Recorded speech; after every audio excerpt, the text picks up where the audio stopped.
പിതാവിന്റെയും പുത്രന്റെയും പരിശുദ്ധാത്മാവിന്റെയും നാമത്തിൽ ആമേൻ. ആമേൻ. എൻ്റെ പ്രിയപ്പെട്ട ഇന്നത്തെ ദിവസം അറിയാലല്ലേ, അമ്മയുടെ അമലോത്ഭവ തിരുനാള്.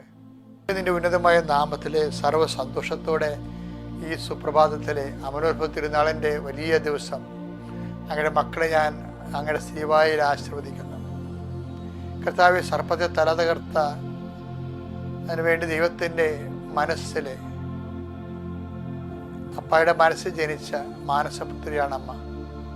അതുകൊണ്ട് തന്നെ അമ്മയുടെ മാധ്യസ്ഥം ഞങ്ങൾക്ക് അപ്രതിരോധ്യമായ മാധ്യസ്ഥ ശക്തിയാണ്. ആ അമലോത്ഭവത്തിൻ്റെ മാധ്യസ്ഥത്തിൽ ആശ്രയിച്ചുകൊണ്ടാണ് ഞങ്ങൾ ഇന്ന് ഇവിടെ അങ്ങയുടെ ഈ പ്രാർത്ഥന നടക്കുന്നത്. കർത്താവെ, അനേകം കുടുംബങ്ങൾ ആഭിചാരത്തിനും തിന്മകളിൽ പെട്ടിട്ടുണ്ട്.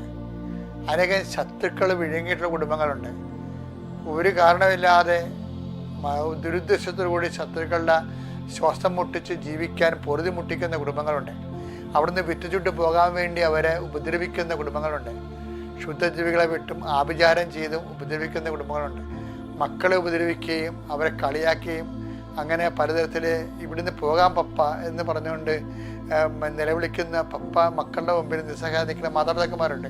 അമ്മേ, സർപ്പത്തിൻ്റെ തലയെ തകർത്ത് നിൻ്റെ കൈകൾ, നിൻ്റെ കാലുകൾ, ഇങ്ങനെയുള്ള തകർക്കപ്പെട്ട കുടുംബങ്ങളിലെ, ശത്രുദോഷമുള്ള കുടുംബങ്ങളിലെ, മറ്റു തരത്തിലുള്ള വേവലാദികളും ആവലാദികളും പെട്ട് മറ്റുള്ള ഞെരിക്കുന്ന കുടുംബങ്ങളിലെ അമ്മയുടെ കാല് പെടണം. ശത്രുക്കളുടെ തല തകർക്കപ്പെടുകയും അതേസമയം തന്നെ നിൻ്റെ നീതിക്ക് വേണ്ടിയും സ്നേഹത്തിന് വേണ്ടി സമാധാനത്തിന് വേണ്ടി കഴിയുന്ന മക്കള് ദൈവനാമത്തിൽ സംരക്ഷിക്കപ്പെടാൻ വേണ്ടി അമലോത്ഭവമാതാവിനെ ഇന്നെല്ലാം എല്ലാ പീഡിത കുടുംബങ്ങളെയും പരിശുദ്ധ അമ്മയുടെ മാധ്യസ്ഥത്തിൽ ഈശോയ്ക്ക് സമർപ്പിച്ചുകൊണ്ട് ദൈവത്തിൻ്റെ കരുണയ്ക്ക് പ്രാർത്ഥിക്കുന്നു. കർത്താവിൻ്റെ കരുണ നിങ്ങളിലേക്ക് ആവശ്യിക്കട്ടെ. നിങ്ങളുടെ രോഗങ്ങൾ, പീഡകൾ, നിങ്ങളുടെ പ്രലോഭനങ്ങൾ, നിങ്ങളുടെ സങ്കടങ്ങൾ, ഞെരുക്കങ്ങൾ, സാമ്പത്തിക ദുരിതങ്ങൾ, വസ്ത്രം, സ്ഥലം, വീട്, ആരോഗ്യം, അടിസ്ഥാന സൗകര്യങ്ങളും അടിസ്ഥാന ആവശ്യങ്ങളും ഇല്ലാതെ വിഷമിക്കുന്ന നിങ്ങളുടെ ജീവിതം, ജോലിയില്ലാതെ വിഷമിക്കുന്നവർ, സമാധാനം ഇല്ലാത്തവർ, വീട്ടിൽ ആലങ്കലപ്പെട്ട് കിടക്കുന്ന ജീവിതം, ഇങ്ങനെ ജീവിത പങ്കാളി കിട്ടാത്തവർ, അവർ മക്കൾ ഇല്ലാത്തവർ, ഇങ്ങനെ എല്ലാ വല്ലായ്മക്കാരെയും ഈ അമലോത്ഭവ ദിവസം ഈ സർപ്പങ്ങളെല്ലാം, ഈ തിന്മകളെല്ലാം മാതാവിൻ്റെ ചവിട്ട് കൊണ്ട് തകരട്ടെ എന്ന് പ്രാർത്ഥിക്കുന്നു. ദൈവത്തിൻ്റെ കൃപയാൽ ഭൂസ്വർലോക രാജ്ഞിയായി മുട്ടിത്തെറിപ്പിക്കപ്പെട്ട പരിശുദ്ധ അമ്മയുടെ സാന്നിധ്യം രാജകീയ ശക്തിയായി നിൻ്റെ കുടുംബത്തെ ഭരിക്കട്ടെ. അമ്മേ, സൈന്യാധിപേ, സൈന്യങ്ങളുടെ മാതാവായ അമ്മേ, ഈ എല്ലാ കുടുംബങ്ങളെയും അമ്മയുടെ ചിറകിൻ്റെ കീഴിൽ സംരക്ഷിക്കണമേ. നിൻ്റെ നീല മേലങ്കിയാൽ അയാളുടെ മക്കളെ സംരക്ഷിക്കണമേ. അമലോത്ഭവത്തിൻ്റെ ആത്മീയ ശക്തിയാൽ നിങ്ങളുടെ തിന്മകൾ, നിങ്ങളുടെ ഭാരങ്ങൾ, നിങ്ങളുടെ രോഗങ്ങൾ, നിങ്ങളുടെ അവശതകൾ യേശു ക്രിസ്തുവിൻ്റെ നാമത്തിൽ മാറിപ്പോട്ട് എന്ന് പ്രാർത്ഥിക്കുന്നു. 33:15 നീ സ്ത്രീയും തമ്മിൽ, നിന്റെ സന്തതിയും അവളുടെ സന്തതിയും തമ്മിലും ഞാൻ ശത്രുത ഉളവാക്കും.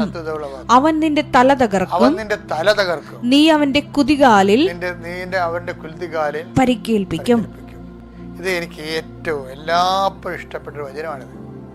കാര്യം ഇത് പുതിയ നിയമം മുഴുവനും ഇത് ഒറ്റ വചനത്തിലാണ്. ഇങ്ങനെ ഒരു ആണിക്കല്ല് വചനം എന്ന് പറയും, അടിസ്ഥാന വചനമാണ്.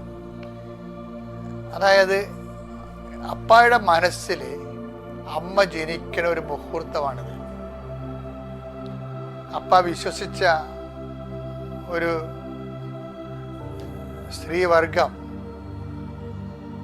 അതിലൂടെ പുരുഷവർഗവും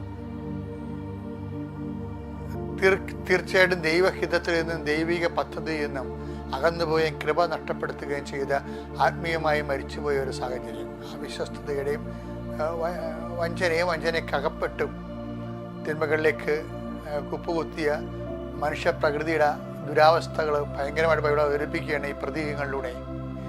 അപ്പയുടെ മനസ്സിലെ സ്വപ്നമാണ് അമ്മ. അതുകൊണ്ട് തന്നെയാണ് ഈശോയും അപ്പയും കൂടി അമ്മയുടെ ശിരസിൽ കിരീടം വെക്കുന്ന മഹാകാഴ്ചകൾ കലാകാരന്മാർ കാണിച്ചു തരുന്നത്. ഭൂസ്വലോകൻ്റെ രാജ്ഞിയായി അമ്മ മുടിപ്പിക്കപ്പെടുന്നതും. അതായത് നമ്മളെ മാതാവിൻ്റെ മധ്യസ്ഥം സത്യസന്ധമാണ്. മാതാവിൻ്റെ മധ്യസ്ഥത്തിനുള്ളതാണ്. യേശുവിൻ്റെ ജീവിതം ജീവിച്ച് സാക്ഷ്യമാകാനുള്ളതാണ്. അങ്ങനെ ആത്മാർത്ഥമായി ആഗ്രഹിക്കുന്നവർക്കും ക്രിസ്തുവിനെ കൈമാറുന്നവർക്കും മാതാവ് കൂടിയേ തീരത്തുള്ളൂ. എന്താ കാര്യം?